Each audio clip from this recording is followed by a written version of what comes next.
हरे कृष्ण ओ हरे मुरारी, हे नाथ नारायण वासुदेवा, श्रीमन नारायण नारायण नारायण, अरे भजमन नारायण नारायण नारायण। गोविंद मेरो है गोपाल मेरो है, श्री बांके बिहारी नंदलाल मेरो है। बांके बिहारी जय हो तुम्हारी, जय हो तुम्हारी लाला जय हो तुम्हारी। आज श्रीमद् भागवत महापुराण का सातवां स्कंद पढ़ेंगे और उसका पहला अध्याय। इसमें है नारद युधिष्ठिर संवाद, नारद युधिष्ठिर संवाद और जय विजय की कथा। आगे राजा परीक्षित ने पूछा, भगवान, हे भगवान, भगवान तो स्वभाव से ही भेदभाव से रहित हैं, उस समय समस्त प्राणियों के प्रिय और सुहृदय हैं। फिर उन्होंने जैसे कोई साधारण मनुष्य भेदभाव से अपने मित्र का पक्ष ले और शत्रुओं का अनिष्ट करे, उसी प्रकार इंद्र के लिए दैत्यों का वध क्यों किया गया? वे स्वयं परिपूर्ण कल्याण स्वरूप हैं, इसलिए उन्होंने देवताओं से कुछ लेना देना नहीं है, और फिर निर्गुण होने के कारण दैत्यों से कुछ बैर विरोध उद्योग भी नहीं है। भगवत प्रेम के सौभाग्य से संपन्न महात्मन हमारे चित्त में भगवान के समत्व आदि गुणों के संबंध में बड़ा भारी संदेह हो रहा है। आप कृपा करके उसे मिटाइए। श्री सुखदेव जी ने कहा, महाराज, भगवान के अद्भुत चरित्र के संबंध में तुमने बड़ा सुंदर प्रश्न किया है, क्योंकि ऐसे प्रसंग प्रहलाद आदि भक्तों की महिमा से परिपूर्ण होते हैं, जिसके श्रवण से भगवान की भक्ति बढ़ती है। इस परम पुण्यमय प्रसंग को नारद आदि महात्मा गण बड़े प्रेम से गाते रहते हैं। अब मैं अपने पिता श्री कृष्ण और दोदेप्यमान मुनि को नमस्कार करके भगवान की लीला कथा का वर्णन करता हूँ। वास्तव में भगवान निर्गुण अजन्मा अव्यक्त और प्रकृति से परे हैं। ऐसा उन्हें होने पर भी अपनी माया के गुणों को स्वीकार करके बाध्य और बाधक भाव को, अर्थात मरने और मारने वाले दोनों के परस्पर विरोधी रूपों को ग्रहण करते हैं। सतगुण, रजोगुण, तमोगुण ये प्रकृति के गुण हैं, परमात्मा के नहीं। परीक्षित, इन तीनों गुणों की भी एक साथ ही घटती बढ़ती नहीं होती। भगवान समय समय के अनुसार गुणों को स्वीकार करते हैं। सतगुणों की बुद्धि के समय देवता और ऋषियों का, रजोगुण की बुद्धि के समय दैत्यों का, और तमोगुण की वृद्धि के समय वे बक्ष, यक्ष और राक्षसों की अपनाते और उनका अवमूल्य करते हैं। क्या सुना? थोड़ा सा दोबारा करते हैं। सतगुण की बुद्धि के समय देवता, सतगुण की वृद्धि के समय देवता और ऋषियों का, रजोगुण की वृद्धि के समय दैत्यों का, तमोगुण की वृद्धि के समय, वृद्धि बुद्धि नहीं वृद्धि, वृद्धि के समय यक्ष और राक्षसों के अपनाते और उनका अभ्युदय करते हैं। अभ्युदय करते हैं जैसे व्यापक अग्नि काष्ठ और भिन्न भिन्न आश्रयों में रहने पर भी उनको अलग नहीं जान पड़ती, परंतु मंथन करने पर वह प्रकट हो जाती है। वैसे ही परमात्मा सभी के शरीरों में रहते हैं, अलग नहीं जान पड़ते हैं, परंतु विचारशील पुरुष हृदय मंथन करके उनके अतिरिक्त सभी वस्तुओं का बांध करके अंततः अपने हृदय में ही अंतर्यामी रूप से उन्हें प्राप्त कर लेते हैं। जब परमेश्वर अपने लिए शरीर का निर्माण करना चाहते हैं, तब अपनी माया से रजोगुण की अलग सृष्टि करते हैं। आई समझ में? जब ये विचित्र योनियों में रमण करना चाहते हैं, तब सतगुण की सृष्टि करते हैं, और जब ये शयन करना चाहते हैं, तब तमोगुण बढ़ा देते हैं। परीक्षित, भगवान सत्य संकल्प हैं। वे ही जगत की उत्पत्ति के निमित्त भूत प्रकृति और पुरुष के सहकारी एवं आश्रय काल की सृष्टि करते हैं।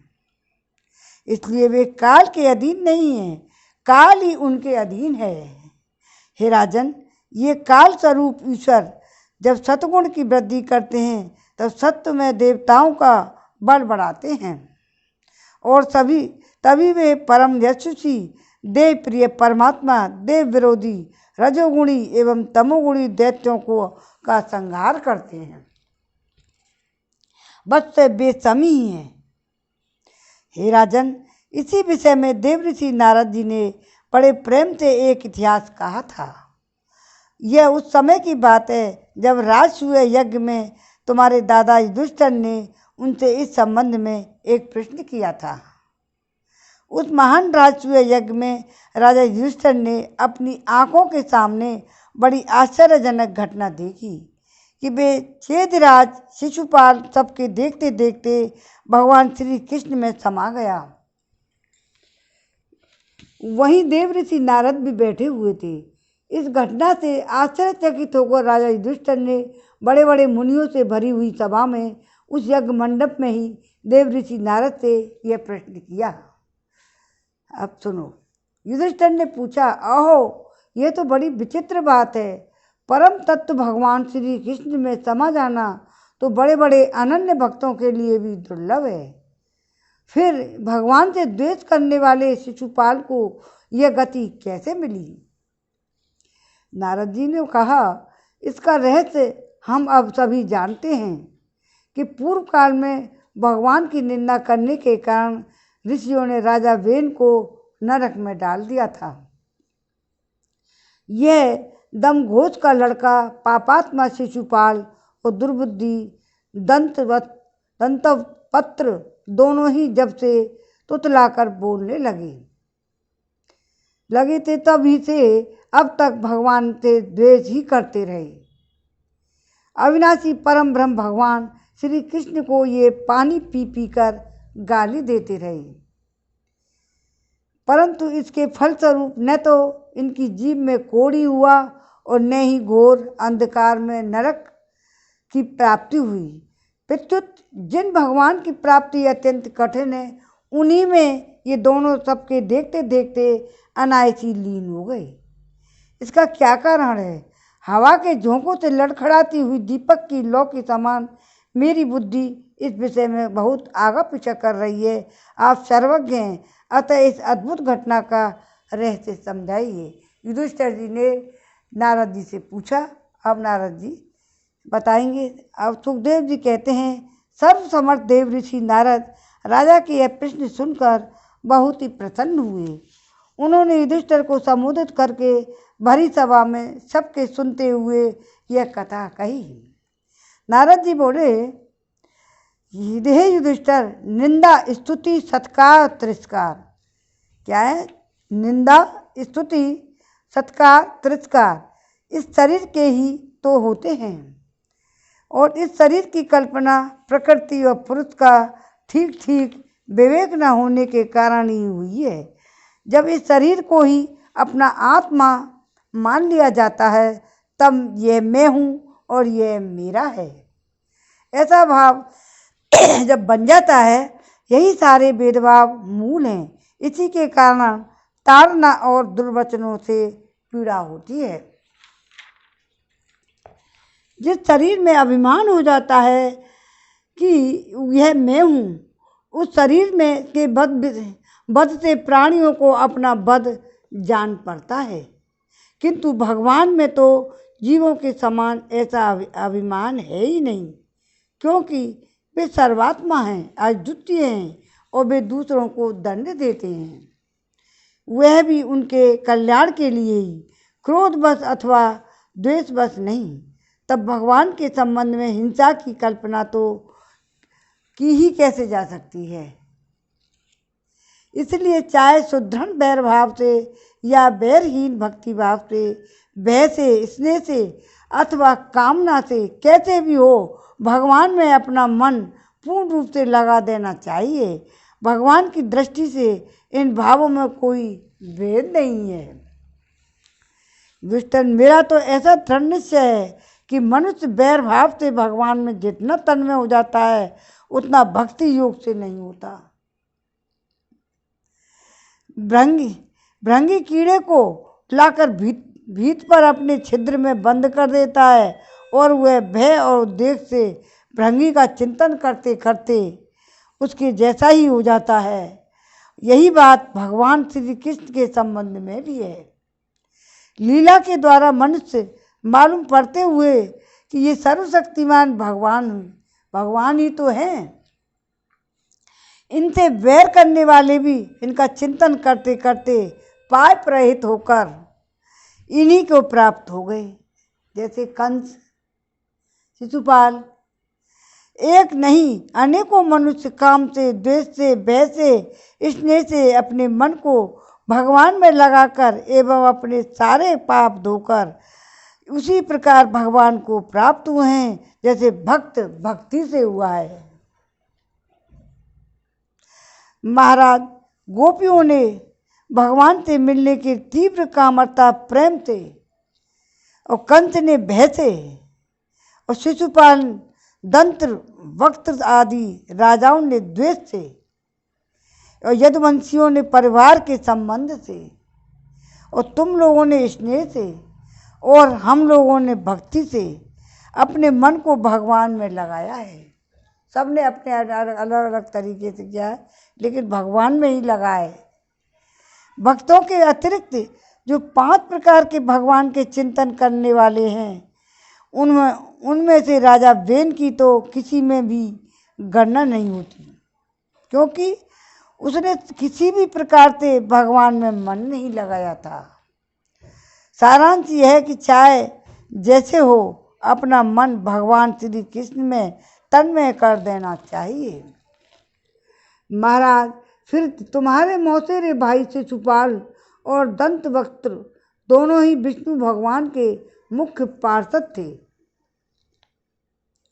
कि ब्राह्मणों के साथ से इन दोनों को अपने पद से च्युत होना पड़ा।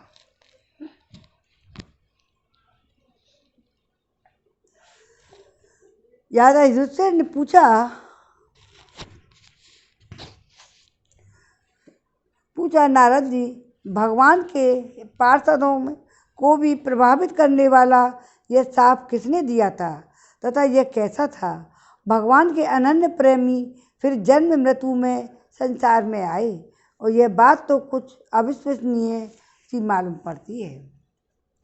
जब वैकुंठ में रहने वाले लोग प्राकृत और शरीर, इंद्रिय और प्राणों से रहित होते हैं, उनका प्राकृत शरीर से संबंध किस प्रकार हुआ, यह बात आप अवश्य हमें सुनाइए। अब सुनो। नारद जी ने कहा, एक दिन ब्रह्मा के मानस पुत्र सनकादिक ऋषि तीनों लोकों में स्वच्छंद विचरण करते हुए वैकुंठ में जा पहुँचे।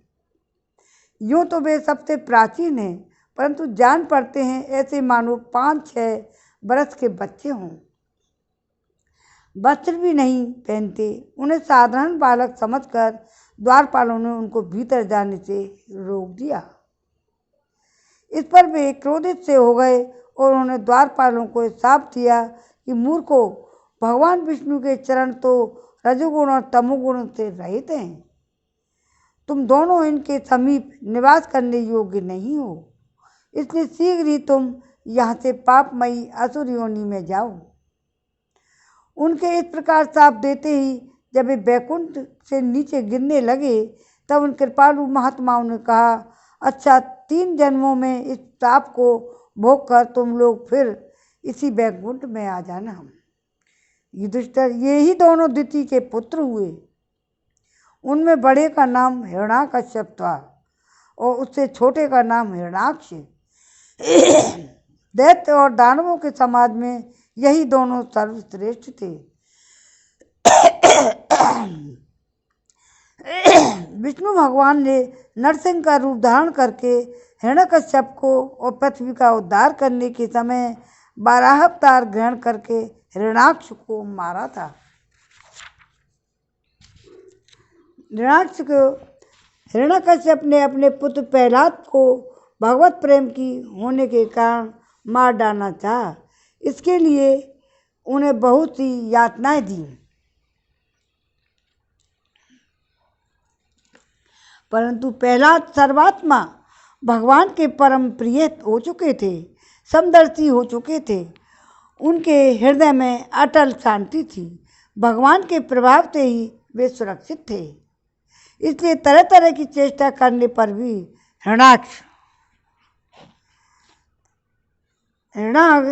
हिरण्यकश्यप उनको मार डालने में समर्थ नहीं हुआ। युधिष्ठिर वे ही दोनों विश्रवा मुनि के द्वारा केकसी के गर्भ से राक्षसों के रूप में पैदा हुए। उनका नाम था रावण और कुंभकर्ण। उनके उत्पातों से सब लोगों में आग सी लग गई थी। उस समय वे भगवान ने उन्हें साप से छुड़ाने के लिए राम रूप से उनका वध किया। युधिष्ठिर, मार्कंडेय मुनि के मुख से तुम भगवान श्री राम का चरित्र सुनोगे। वे ही दोनों जय विजय इस जन्म में तुम्हारी मौसी के लड़के शिशुपाल और दंतवक्त्र के रूप में क्षत्रिय कुल में उत्पन्न हुए। तो भगवान श्री कृष्ण के चक्र का स्पर्श प्राप्त हो जाने से उनके सारे पाप नष्ट हो गए और वे सनकादिक के शाप से मुक्त हो गए। बैर भाव के कारण निरंतर ही वे भगवान श्री कृष्ण का चिंतन किया करते थे। उसी तीव्र तन्मयता के फलस्वरूप वे भगवान को प्राप्त हो गए। उन्हें उनके पार्षद होकर उन्हीं के समीप चले गए। आया समझ में? युधिष्ठिर जी ने पूछा, भगवान हिरण्यकश्यप ने अपने स्नेहभाजन पुत्र प्रहलाद से इतना द्वेष क्यों किया? फिर प्रहलाद तो महात्मा थे। साथ ही यह भी बतलाइए कि किस साधन से प्रहलाद भगवान में हो गए थे। पहला अध्याय विराम हुआ। दूसरे अध्याय में हिरण्याक्ष का वध होने पर हिरण्यकश्यप का अपनी माता और कुटुंबियों को समझाना।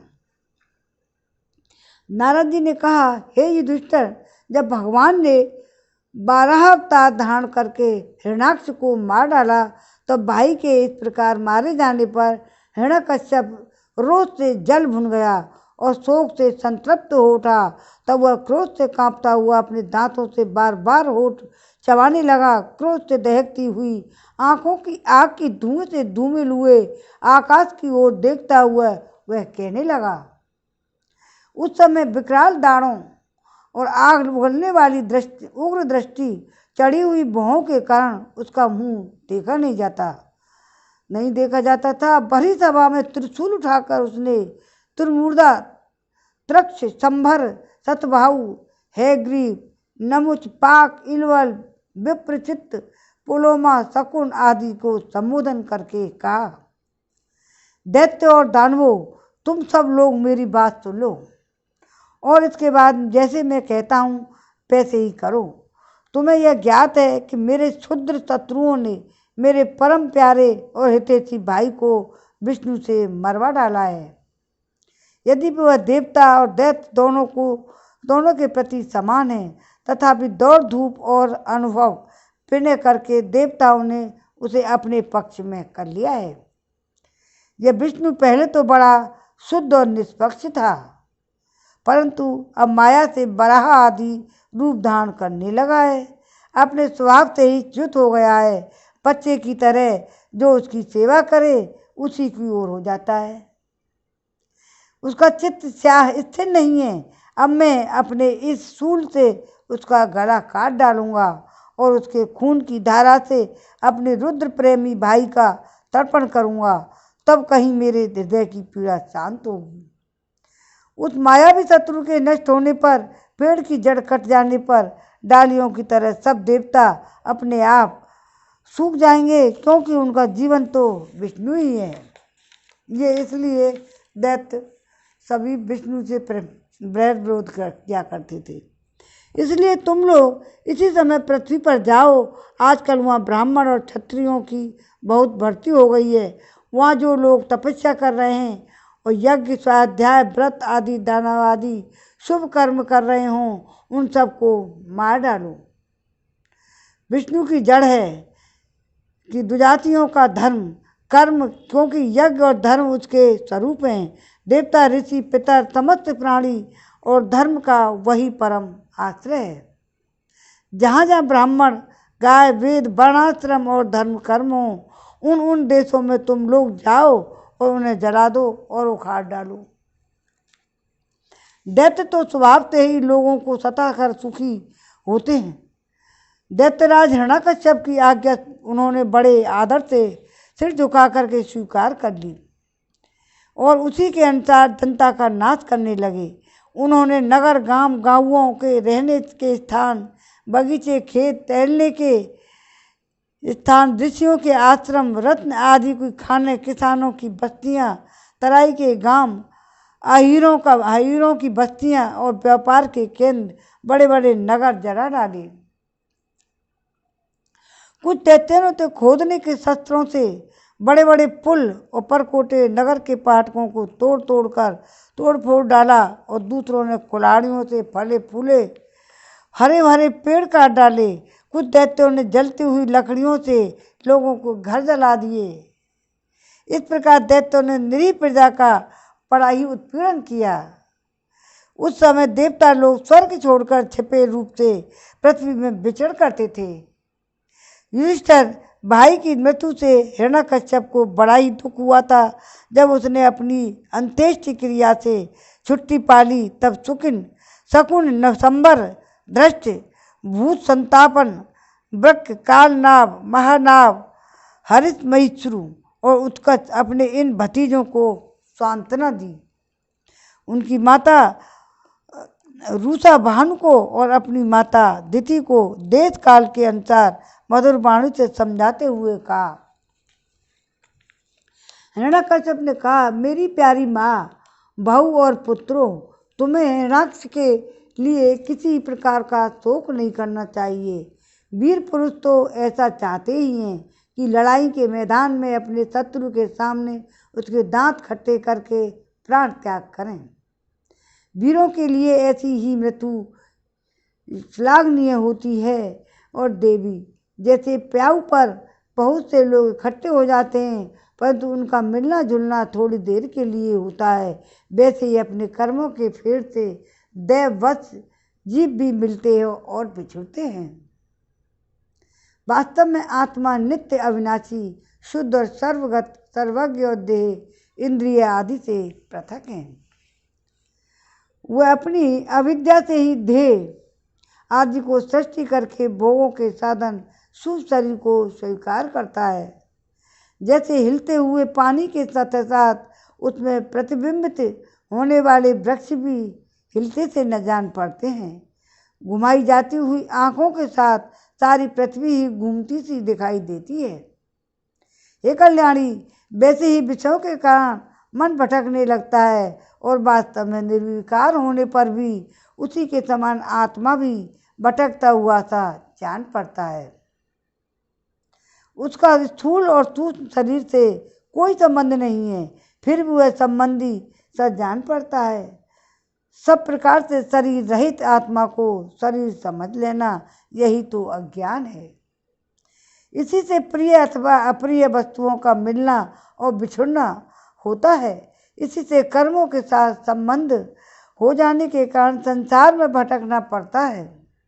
जन्म, मृत्यु, अनेकों प्रकार के शोक, अविवेक, चिंता और विवेक की विस्मृति सबका कारण यह अज्ञान ही तो है। इस विषय में महात्मा लोग एक प्राचीन इतिहास कहा करते हैं। वह इतिहास मरे हुए मनुष्य के संबंधियों के साथ यमराज की बातचीत है। तुम लोग ध्यान से उसे सुनो। उसी देश में एक बड़ा यशस्वी राजा था। उसका नाम था सुयज्ञ। लड़ाई में शत्रुओं से उसे मार डाला। उस समय उसके भाई बंधु उसे घेर कर बैठ गए।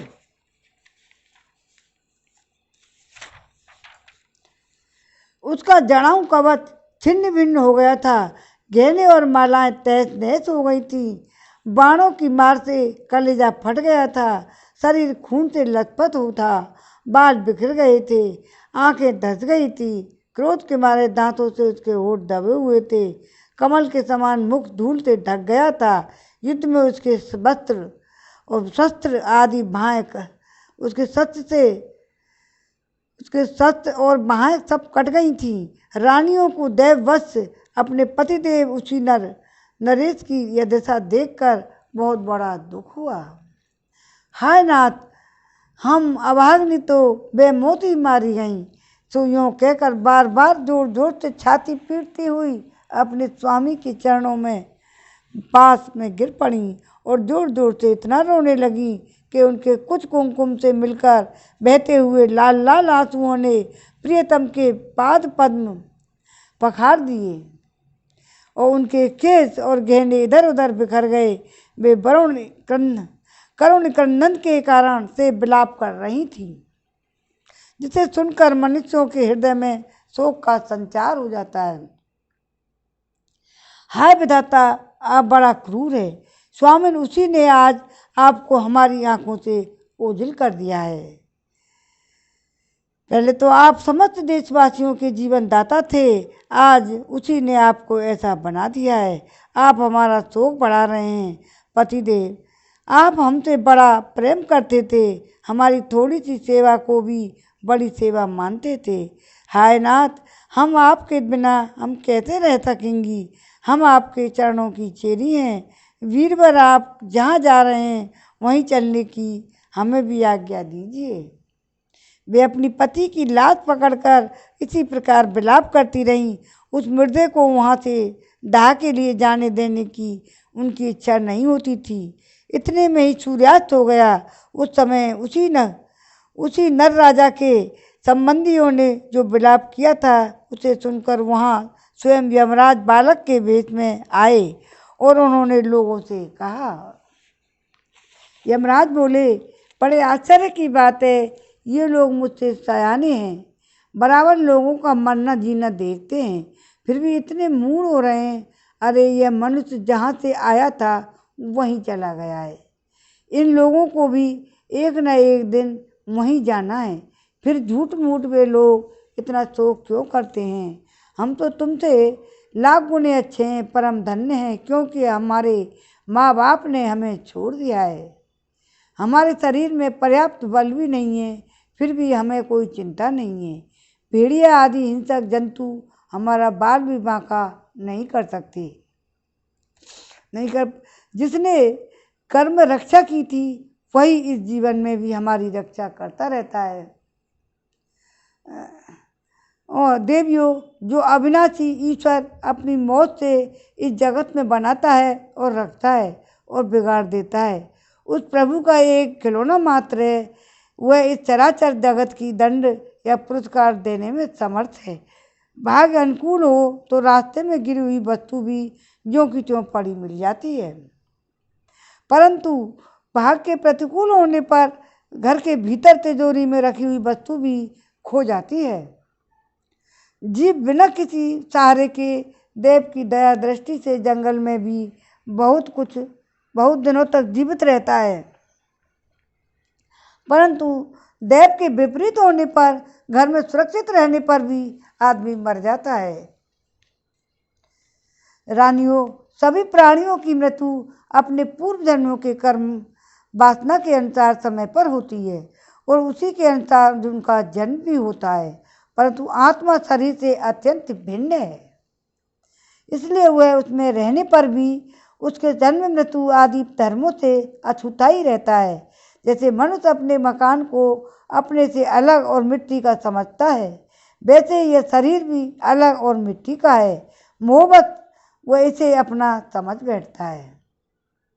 जैसे बुलबुले आदि पानी के विकार, घड़े आदि मिट्टी के विकार और गहने और स्वर्ण के विकार समय पर बनते हैं और रूपांतरित होते रहते हैं और तथा नष्ट हो जाते हैं, वैसे ही इन्हीं तीनों विकार के बना हुआ यह शरीर भी समय समय पर बन और बिगड़ जाता है। जैसे काठ में रहने वाली व्यापक अग्नि स्पष्ट हो जाती है और उससे अलग, जैसे देह में रहने पर भी वायु का उससे कोई संबंध नहीं है, जैसे आकाश सब जगह एक सा रहने पर भी किसी के दोष गुण से लिप्त नहीं होता, वैसे ही समस्त देहेंद्रियों में रहने वाला उनका आश्रय आत्मा भी उनसे अलग और निर्लिप्त है। मूर्खो, जिसके लिए तुम इतना शोक कर रहे हो, ये यमराज छोटे बालक के रूप में उनको समझा रहे हैं। ये मूर्खो, जिसके लिए तुम इतना शोक कर रहे हो, वह स्वयं के नाम का शरीर तो तुम्हारे सामने ही पड़ा है। तुम लोग इसी को देखते थे। इसमें जो सुनने वाला और बोलने वाला था, वह तो कभी किसी का नहीं पड़ता था, फिर आज भी नहीं दिखाई दे रहा है। तो शोक क्यों हो रहा है? तुम्हारी यह मान्यता है कि प्राण ही बोलने और सुनने वाला था, तो निकल गया। मूर्खतापूर्ण है, क्योंकि सुषुप्ति के समय प्राण तो रहता है, पर न तो वह बोलता है और न वह सुनता है। शरीर में सब इंद्रियों की चेष्टा का हेतुभूत जो महाप्राण है, वह प्रधान होने पर भी बोलने और सुनने वाला नहीं है, क्योंकि वह जड़ है। देह और इंद्रियों के द्वारा सब पदार्थों की दृष्टा जो आत्मा है, वह शरीर और प्राण दोनों से पृथक है। यद्यपि वह परिच्छिन्न नहीं है, व्यापक है, फिर भी पंचभूत इंद्रिय और मन से युक्त नीचे ऊंचे देव, मनुष्य, पशु, पक्षी आदि शरीरों को ग्रहण करता और अपने विवेक बल से मुक्त भी हो जाता है। वास्तव में वह इन सबसे अलग है। जब तक वह 5 प्राण, 5 कर्मेंद्रियां, 5 कर्मेंद्रियां और 5 ज्ञानेंद्रियां और बुद्धि और मन, इस 17 तत्वों से बने हुए लिंग शरीर से युक्त रहता है, तभी तक कर्मों से बंधा रहता है।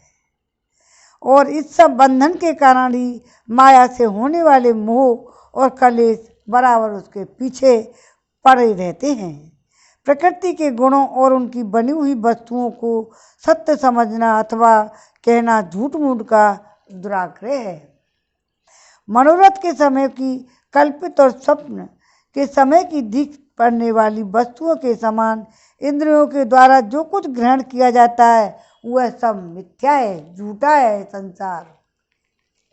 इसलिए शरीर और आत्मा तत्व जानने वाले पुरुष न तो अनित्य शरीर के लिए शोक करते हैं और न नित्य आत्मा के लिए ही, परंतु ज्ञान की दृढ़ता न होने के कारण जो लोग शोक करते हैं, उनका स्वभाव बदलना बहुत कठिन है।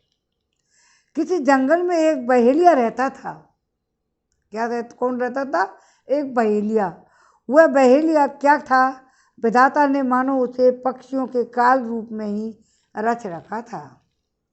जहाँ कहीं भी वह जाल फैला देता और ललचा कर चिड़ियों को फंसा लेता था। एक दिन उसने कुलिंग पक्षी के एक जोड़े को चारा चुगते देखा। उनमें से उस बहेलिये ने मादा पक्षी को तो शीघ्र ही फंसा लिया। कालवश वह जाल के फंदों में फंस गई। नर पक्षी को अपनी मादा की विपत्ति को देखकर बड़ा दुख हुआ। वह बेचारा उसे छुड़ा तो सकता नहीं था, इसने से उसे बेचारी के लिए विलाप करने लगा। उसने कहा, यूँ तो विधाता सब कुछ कर सकता है, परंतु वह बड़ा निर्दयी है। यह मेरी सहचरी एक तो स्त्री है, दूसरी मुझे अभागे के लिए शोक करती हुई बड़ी दीनता से छटपटा रही है। इसे लेकर वह क्या करेगा क्या? उसकी मौत हो तो मुझे ले जाए। इसके बिना मैं अपना यह शरीर विदुर जीवन जो दीनता और दुख से भरा हुआ है, लेकर क्या करूँगा? अभी मेरे अभागे बच्चों के ऊपर भी नहीं जन्मे हैं, और स्त्री के मर जाने पर उन्हें मातृहीन बच्चों को मैं कैसे पालूँगा? ओ घोंसले में वे अपनी माँ की बाट देख रहे होंगे, क्या कि उनकी मौज हो तो मुझे ले जाए। मौत की जगह मौज लिख रहा है। इसके बिना मैं अपना अधूरा विधुर जीवन कैसे जीऊँगा? ये दीनता दुख से भरा हुआ है। लेकिन क्या करूँगा? अभी उसके बच्चे बच्चों के घर पर भी नहीं जमे हैं। स्त्री के मर जाने पर उन मातृहीन बच्चों को मैं कैसे पालूंगा? वो घोंसले में वे अपनी माँ की बाट देख रहे होंगे। इस तरह वह पक्षी बहुत सा विलाप करने लगा। अपनी सहचरी वियोग से वह आतुर हो रहा था। आंसुओं के मारे उसका गला रुंध रहा था। तब तक काल की प्रेरणा से पास ही छिपे हुए उसी बहेलिए ने ऐसा बाण मारा कि वह भी वहीं लौट गया। मूर्ख रानियों, तुम्हारी भी यही दिशा होने वाली है। तुम्हें अपनी मृत्यु तो दिखती नहीं, इसके लिए तुम रो पीट रही हो। यदि तुम लोग 100 बरस तक इसी तरह शोक बस छाती पीटती रहो तो तुम इसे नहीं पा सकोगी। हिरण्यकश्यप ने कहा, इस छोटे से बालक की ऐसी ज्ञानपूर्ण बातें सुनकर सबके सब दंग रह गए। वो तो यमराज थे, छोटे बालक के रूप में समझाने आए थे।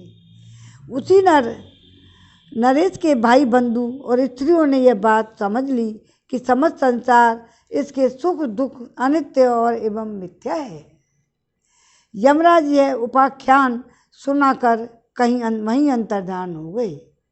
भाई बंधुओं ने भी स्वर्ग की अंत्येष्टि क्रिया की। इसलिए तुम लोग भी अपने लिए या किसी दूसरे के लिए शोक मत करो। इस संसार में कौन अपना है और कौन अपने से भिन्न है, क्या अपना है क्या पराया। प्राणियों को अज्ञान के कारण ही यह अपने पराये का दुराग्रह हो रहा है। इस भेद बुद्धि का और कोई कारण नहीं है। नारद जी ने कहा, ये दुष्टर, अपनी पुत्र वधू के साथ दिति ने हिरण्यकश्यप की यह बात सुनकर उसी क्षण पुत्र शोक का त्याग कर दिया और अपना चित्त परम तत्व स्वरूप परमात्मा में लगा दिया। अब दूसरा अध्याय में विराम हो गया है। तीसरा अध्याय और पढ़ लें। तो क्या, हिरण्यकश्यप की तपस्या और वर प्राप्ति। 7वें स्कंद का तीसरा अध्याय। हिरण्यकश्यप की तपस्या और वर प्राप्ति। श्रीमन नारायण नारायण नारायण, भजमन नारायण नारायण नारायण। गोविंद मेरो है, गोपाल मेरो है, श्री बांके बिहारी नंदलाल मेरो है। श्रीमन नारायण नारायण नारायण। भगवान की लीला अपरंपार है। भगवान तो दुख में सुख में सबके साथ रहते हैं। नारद जी ने कहा, हे युधिष्ठिर, अब हिरण्यकश्यप ने यह विचार किया कि मैं अजय अमर हूँ। अजय अजर अमर और संसार का एक छत्र सम्राट बन जाऊं, जिससे कोई मेरे सामने खड़ा तक ना हो सके। इसके लिए वह मंदराचल की एक घाटी में जाकर अत्यंत दारुण तपस्या करने लगा। वहाँ हाथ उठाकर आकाश की ओर देखता हुआ और पैर के अंगूठे के बल पृथ्वी पर खड़ा हो गया। उसकी जटाएं ऐसी चमक रही थीं जैसे प्रलय काल के सूर्य की किरणें। जब वह इस प्रकार तपस्या में संलग्न हो गया तो देवता लोग अपने अपने स्थानों और पदों पर पुनः प्रतिष्ठित हो गए। बहुत दिनों तक तपस्या करने के बाद उसकी तपस्या की आग धुएं के साथ सिर से निकलने लगी। वो चारों ओर फैल गई और ऊपर नीचे तथा अगल बगल लोगों को जलाने लगी। उसकी लपट से नदी और समुद्र खोलने लगे। द्वीप और पर्वतों के सहित पृथ्वी भी डगमगाने लगी। ग्रह और तारे टूट टूट कर गिरने लगे। 10 दिशाओं में मानो आग लग गई हो। हिरण्यकश्यप की इस तपोमयी आग की लपटों से स्वर्ग के देवता भी जलने लगे। वे घबरा कर स्वर्ग से ब्रह्मलोक में गए। ब्रह्मा जी से प्रार्थना करने लगे, हे देवताओं के भी आराध्य देव जगतपति ब्रह्मा जी, हम लोग हिरण्यकश्यप की तपते ज्वाला से जल रहे हैं। अब हम स्वर्ग में नहीं रह सकते। हे अनंत, हे सर्वाध्यक्ष, यदि आप उचित समझें तो अपनी सेवा करने वाली जनता का नाश करने से पहले ही यह ज्वाला शांत कर दीजिए।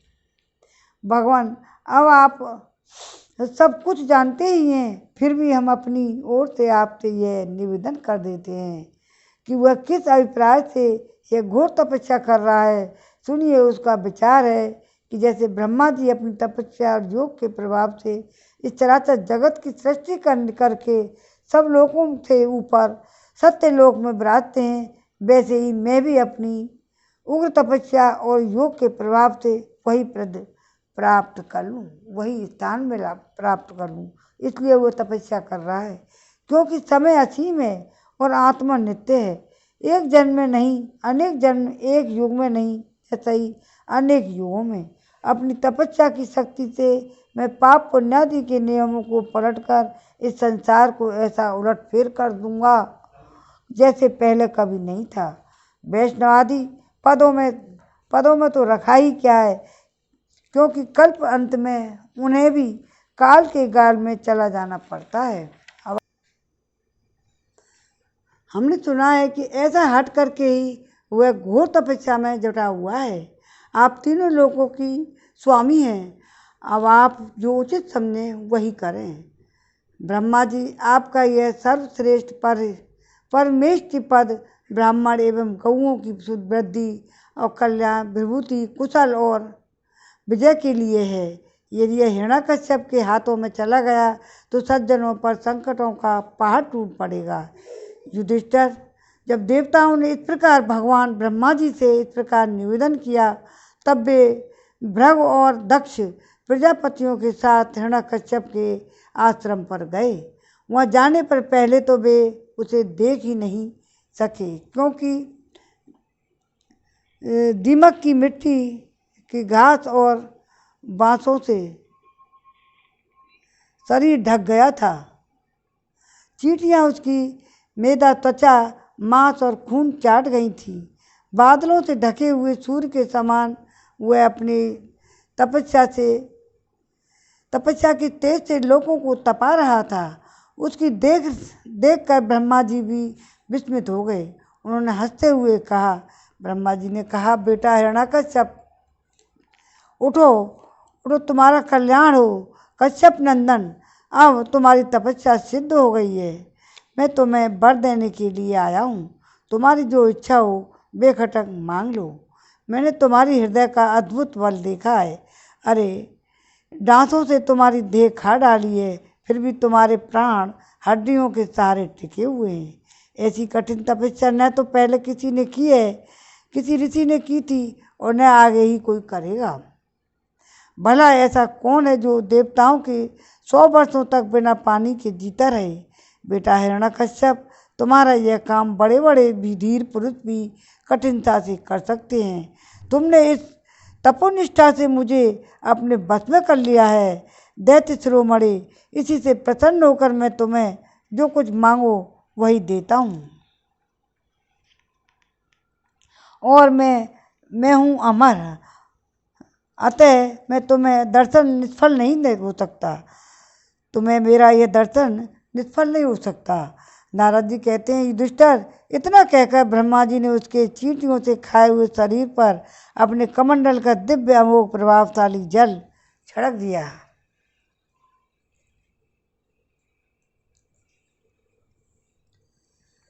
लकड़ी के ढेरों में से आग जल उठे और वैसे ही जल छिड़कते ही वो बांस और दीपकों की मिट्टी के बीच में उठ खड़ा हुआ। उस समय उसका शरीर सब अवयवों से पूर्ण और बलवान हो गया था। इंद्रियों में शक्ति आ गई और मन सचेत हो गया था। सारे अंग वज्र के समान कठोर और तपाए हुए सोने की तरह चमकीले हो गए। तो वह नवयुवक होकर उठ खड़ा हुआ। उसने देखा कि आकाश में हंस पर चढ़े हुए ब्रह्मा जी खड़े हुए हैं। उन्हें देखकर उसे बड़ा आनंद आया और आनंदित हुआ। अपना सिर पृथ्वी पर रखकर उसने उनको नमस्कार किया। फिर अंजलि बांधकर नम्र भाव से खड़ा हुआ। बड़े प्रेम से अपने निर्मेश नयनों से उन्हें देखता हुआ गदगद वाणी से स्तुति करने लगा। उस समय उसके नेत्रों में आनंद के आंसू उमड़ रहे थे और सारा शरीर उसका पुलकित हो रहा था। हिरण्यकश्यप ने कहा, हे कल्प के अंत में यह सारी सृष्टि काल के द्वारा प्रेरित तमोगुण से घने अंधकार से ढक गई थी। उस समय स्वयं प्रकाश स्वरूप आपने अपने तेज से पुनः इसे प्रकट किया है। आप ही अपने त्रिगुण में रूप से इसकी रचना, रक्षा और संहार करते हैं।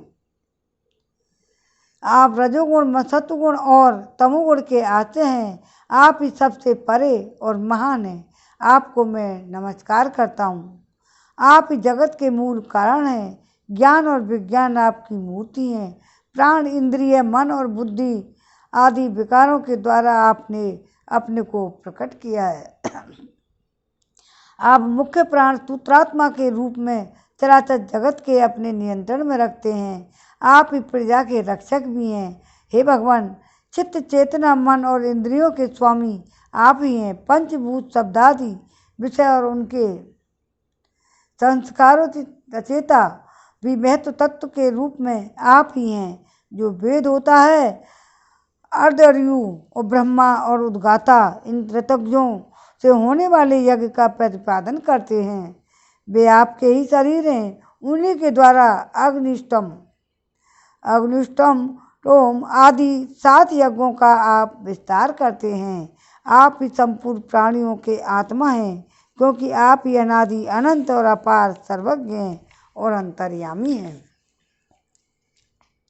आप ही काल हैं। आप प्रतिक्षण सावधान रहकर अपने क्षण, लव और विभागों द्वारा लोगों की आयु क्षीण करते रहते हैं। फिर भी आप निर्विकार हैं, क्योंकि आप ज्ञान स्वरूप परमेश्वर, अजन्मा, महान और संपूर्ण जीवों की जीवनदाता अंतरात्मा हैं। हे प्रभु, कार्य, कारण, चल और अचल ऐसी कोई भी वस्तु नहीं है जो आपसे भिन्न हो। समस्त विद्या और कलाएं आपके शरीर हैं। आप त्रिगुणमयी माया से अति स्वयं ब्रह्म हैं। यह स्वर्ण में ब्रह्मांड आपके गर्भ में स्थित है। आप इसे अपने में से ही प्रकट करते हैं। हे प्रभु, यह व्यक्त ब्रह्मांड आपका स्थूल शरीर है। इसे आप इंद्रिय, प्राण और मन के विषयों का उपभोग करते हैं, किंतु उस समय भी आप अपने परम ऐश्वर्य में स्थूल सूक्ष्म से परे ब्रह्म स्वरूप हैं। आप अपने अनंत और अव्यक्त स्वरूप से सारे जगत में व्याप्त हैं। चेतन और अचेतन दोनों ही आपकी शक्तियाँ हैं। हे भगवान, मैं आपको नमस्कार करता हूँ। ब्रह्मा जी की स्तुति कर रहे हैं हिरण्यकश्यप। प्रभु, आप समस्त वरदाताओं में श्रेष्ठ हैं। यदि आप मुझे अभिष्ट वर देना चाहते हैं तो ऐसा वर दीजिए। आपके बनाए हुए किसी भी प्राणी से, चाहे वह मनुष्य हो या पशु हो, प्राणी हो या प्राणी, देवता हो या दैत्य, नागादि, किसी से भी मेरी मृत्यु न हो। भीतर न बाहर, न दिन में न रात में, आपके बनाए हुए प्राणियों के अतिरिक्त और भी किसी जीव से, अस्त्र शस्त्र से, पृथ्वी है आकाश में कहीं भी मेरी मृत्यु न हो। युद्ध में ऐसा कोई सामना न कर सके। मैं समस्त प्राणियों का एक छत्र सम्राट हूँ। इंद्रादि समस्त लोकपालों में जैसे आपकी महिमा है, वैसी ही मेरी भी हो। तपस्वियों में और योगियों को जो अक्षय ऐश्वर्य प्राप्त है, वही मुझे भी दिए। 3 अध्याय यहीं विराम देते हैं। श्रीमन नारायण नारायण नारायण, भजमन नारायण नारायण नारायण। गोविंद मेरो है, गोपाल मेरो है, कृपा के बिहारी नंदलाल मेरो है। श्रीमन नारायण नारायण नारायण, भजमन नारायण नारायण नारायण। श्रीमन नारायण नारायण नारायण। गोविंद मेरो है, गोपाल मेरो है, कृपा के बिहारी नंदलाल मेरो है। माँ के बिहारी जय हो तुम्हारी, जय हो तुम्हारी लाला, जय हो तुम्हारी। नारायण नारायण नारायण भज मन नारायण नारायण नारायण। राम नाम सुखदाई भजो रे मन भाई, राम नाम सुखदाई भजो रे मन भाई। ये जीवन 2 दिन का, राम नाम सुखदाई जपो रे मेरे भाई। ये जीवन 2 दिन का। श्री भागवत भगवान की है आरती, पापियों को पाप से है तारती। श्री भागवत भगवान की है आरती, पापियों को पाप से है तारती। ये अमर ग्रंथ, ये मुख्य पंथ, ये पंचम निराला, नव ज्योति जगाने वाला। ये गाने ये मुख्य पंथ, ये पंचम वेद निराला, नव ज्योति जगाने वाला। हरि गाने ही वरदान यही, जग की महिमा की आरती। पापियों को पाप से है तारती, श्री भागवत भगवान की है आरती। पापियों को पाप से है तारती। ये शांति गीत पावन पुनीत सा, कोप मिटाने वाला, दर्श दिखाने वाला। ये शांति गीत पावन पुनीत सा, कोप मिटाने वाला, हरिदास दिखाने वाला। है सुख करनी है दुख हरनी, है मधुसूदन की आरती।